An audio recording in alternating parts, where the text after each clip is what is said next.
Hello बच्चों, स्वागत है आपका मेरे यूट्यूब चैनल पे। आज हम डायरेक्टरेट ऑफ एजुकेशन की क्लास 7th की वर्कशीट 17 डिस्कस करेंगे, जिसका सब्जेक्ट है सोशल साइंस ज्योग्राफी और डेट इस वर्कशीट की 23 नवंबर 2020। यहाँ पर आप अपना नाम लिखेंगे बच्चों, यहाँ पर आप अपने क्लास टीचर का नाम लिखेंगे। तो बच्चों, वर्कशीट को स्टार्ट करने से पहले जल्दी से आप मेरे YouTube channel Rishabh computer classes को सब्सक्राइब कर दें, ताकि जब भी मैं नई वीडियो डालूँ उसका नोटिफिकेशन आपको तभी की तभी मिल जाए। तो देखते हैं आज की वर्कशीट। आज की वर्कशीट में हम पढ़ेंगे एयर से रिलेटेड। तो एयर में हम पढ़ते हैं over atmosphere is divided into 5 layer. हमारा जो एटमॉस्फेयर है 5 लेयर में डिवाइडेड है। तो इन सभी लेयर के बारे में आज हम पढ़ेंगे, कौन कौन से 5 लेयर हैं और उनके फंक्शंस के बारे में हम पढ़ेंगे। We start from earth surface, जो कि अर्थ सरफेस से स्टार्ट होती हैं। और layers are important and useful to us in different way. और ये सभी की सभी लेयर हमारे लिए अलग अलग तरीक़ों से इंपॉर्टेंट है और यूजफुल है। तो देखते हैं one by one in layers के बारे में। फर्स्ट हमारे पास एक्सोस्फीयर। डायग्राम में आपको दिख रहा है, सबसे ऊपर की लेयर क्या है हमारे पास? Exosphere. The uppermost layer of the atmosphere is known as exosphere. जो सबसे ऊपर की परत होती है एटमॉस्फेयर की, उसको हम क्या बोलते हैं बच्चों? Exosphere. This layer has very thin air. तो इस लेयर के अंदर बहुत ही पतली हवा की एक परत होती है। Light gas like helium and hydrogen float into the space from here. जो सबसे हल्की गैस है जैसे हीलियम और हाइड्रोजन, वो इस परत पर ही तैरती हैं, इस लेयर पर ही पाई जाती हैं। ठीक है, नेक्स्ट हमारी लेयर है थर्मोस्फीयर। तो ये थर्मोस्फीयर है। In thermosphere temperature rises very rapidly with increasing height. तो जैसे जैसे हाइट बढ़ती है तो इसमें जो टेम्परेचर बहुत ही जल्दी जल्दी से इंक्रीज होता है। Ionosphere is a part of this layer. तो आयनोस्फीयर भी इस लेयर का ही पार्ट है। It extend between 80 to 400 kilometre. और ये 80 से 400 किलोमीटर की तक ही पाई जाती है। This layer is used for the use of wireless communication. ये वायरलेस कम्युनिकेशन के लिए इस्तेमाल की जाती है। वायरलेस कम्युनिकेशन में हमारा क्या क्या आता है? Mobile, internet, radio etcetera. तो ये सभी का जो काम है वो इस लेयर पर होता है, मतलब थर्मोस्फीयर पर। In fact radio waves transmitted from the earth are reflected back to the earth by this layer. जो अर्थ होती है वो हमारी क्या करती है? रेडियो वेव को इस लेयर के पास पहुँचाती है और ये लेयर फिर से उसको अर्थ के पास ही भेज देती है, मतलब रेडियो वेव्स को फिर से हमारी अर्थ पे ही भेज देती है। इसी कारण इस पे मोबाइल, रेडियो हमारे काम कर पाते, क्योंकि ये सभी किस पे काम करते हैं बच्चों? रेडियो वेव्स पे ही काम करते हैं। तो नेक्स्ट लेयर है हमारे पास मीजोस्फीयर। तो मीजोस्फीयर हमारे किसके नीचे बच्चों? ये थर्मोस्फीयर के नीचे पाई जाती है। ठीक है, ये थर्मोस्फीयर हो गया। ये थर्मोस्फीयर से नीचे हमारी क्या आ गई? मीजोस्फीयर। इन दोनों के बीच में हमने क्या लिखा? मीजोपोज। जो दोनों के बीच में तो उसको बोलता है मीजोपोज। तो मीजोस्फीयर देखते हैं क्या है? This is the third layer of the atmosphere. ये एटमोसफियर की तीसरी लेयर है। It lies above the stratosphere. और ये स्ट्रेटोस्फियर के ऊपर पाई जाती है। It extend to a height of 80 kilometre. और 80 किलोमीटर की हाइट तक पाई जाती है। Meteoroids burns up in this layer on entering from the space. और जो मेट्रोइड्स होते हैं वो इस लेयर पर आने के बाद वो जलना स्टार्ट हो जाते हैं। बर्न अप मतलब जलना स्टार्ट हो जाते हैं। तो आपको यहाँ पे दिखाती हूँ मैं, 80 किलोमीटर भी है ये, जैसे कि यहाँ पे दिखाए गए हैं। यहाँ पे इसने बताया ना कि 80 किलोमीटर। तो ये देखो 80 किलोमीटर तक ये लाई करती है क्या हमारे पास? मीजोस्फीयर। इसके बाद क्या होती है हमारे पास? जो हमारी ऊपर वाली लेयर थी वो थर्मोस्फीयर आना स्टार्ट हो जाती है। ठीक है, इस डायग्राम को भी आप देखते जाएँ। नेक्स्ट है हमारे पास स्ट्रेटोस्फीयर। तो स्ट्रेटोस्फीयर क्या है? ये हमारी थर्मोस्फीयर ट्रोपोस्फीयर के ऊपर पाई जाती है। Above the troposphere lies the stratosphere. तो ट्रोपोस्फीयर के ऊपर क्या पाई जाती है? स्ट्रेटोस्फीयर पाई जाती है।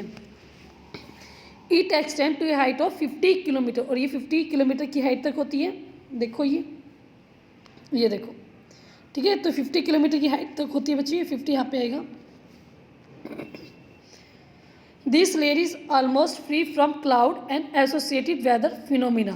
तो ये जो लेयर होती है, तो ये लेयर हमारी जो वेदर की फिनोमिना होते हैं और जो कंडीशंस होती है उससे ये बिल्कुल फ्री होती है। और इसी कारण इस पर यहाँ पे क्या है? एरोप्लेन फ्लाई कर पाते हैं।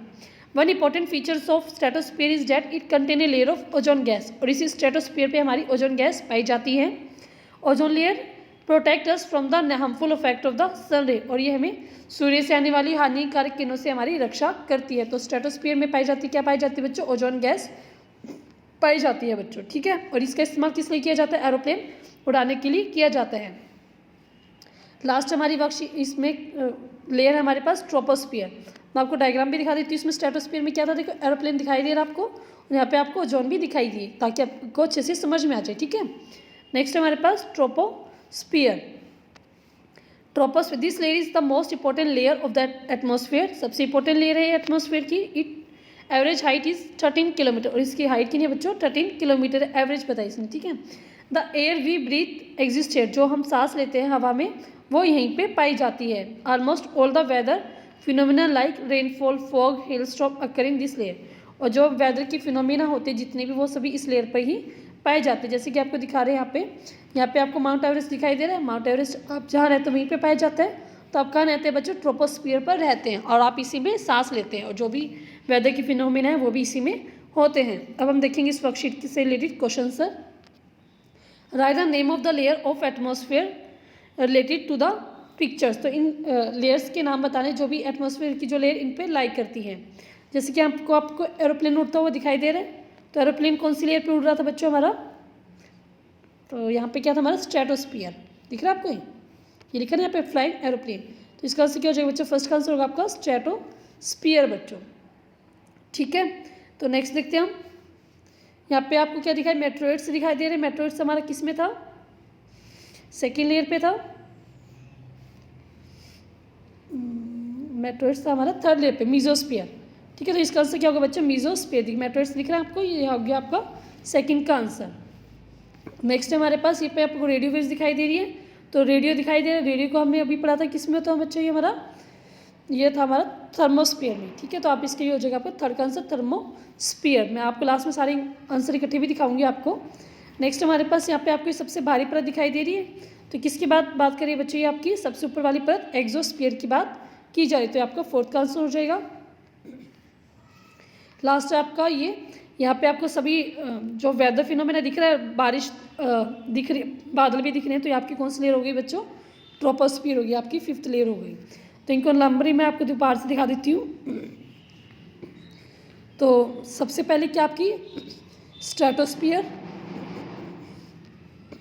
फर्स्ट आपकी स्ट्रेटोस्फियर, सेकंड आपकी मीजोस्फियर, थर्ड है थर्मोस्फियर, फोर्थ है एक्सोस्फियर, लास्ट आपकी ट्रोपोस्फियर, ठीक है बच्चे। तो इस प्रकार हमारी पांचों लेयर हो गई जो आपको इसमें लिखना है। तो आप ये पांचों के पांचों नाम अपने वन बाय वन करके आप लिख लें, stratosphere, mesosphere, thermosphere, exosphere, troposphere. ये आपका फर्स्ट क्वेश्चन कंप्लीट हो गया। नेक्स्ट क्वेश्चन हम देखते हैं, why ozone gas is important for human life, ozone gas हमारे ह्यूमन लाइफ के लिए क्यों इंपॉर्टेंट है, डिस्क्राइब करना आपको। तो देखते हैं इसमें, ozone layer contain a layer of ozone gas, ozone layer में क्या पाई जाती है, ओजोन गैस की लेयर पाई जाती है। Ozone layer protect us from the harmful effect of the sun, और जो ओजोन लेयर होती है वो हमें सूर्य से आने वाली हानिकारक किरणों से हमें बचाती है, उसके हानिकारक प्रभाव से हमें बचाती है बच्चों। तो पूरी वर्कशीट बच्चों हमारी कंप्लीट हो गई है।